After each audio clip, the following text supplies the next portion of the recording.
আচ্ছা ভাই, তোমরা কখনো শুনছো কেউ ব্রিজের প্রেমে পড়ে? মানে সত্যি বলছি, আমি নিজেই এর সাক্ষী। আমি শামীম, ক্যানিং মোয়াখালীর পাশেই থাকি। আমাদের এখানে একটা ব্রিজ আছে, নাম মোয়াখালী ভাইরাল ব্রিজ। ভাইরাল বলছি কারণ যেই যায় একটা সেলফি তো মাস্ট। একবার এক লোক তো ব্রিজে দাঁড়িয়ে লাফ দিতে গেছিল, কিন্তু ফোনটা পড়ে যায়। লোকটা না, ফোনটাই ভাইরাল হয়ে যায়। দেখি ব্রিজে দাঁড়িয়ে ফেসবুক লাইভ করছে, ভাই ও বোনেরা, আজ আমি এই ব্রিজকে বিয়ে করতে চলেছি।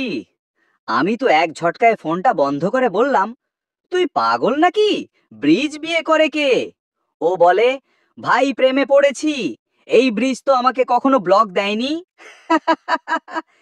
তারপর এরপর সাংবাদিক এলো, লাইভ করে বলল, আমাদের চোখের সামনে এক ইতিহাস রচিত হচ্ছে, একটি ব্রিজের সাথে বিয়ের আয়োজন চলছে।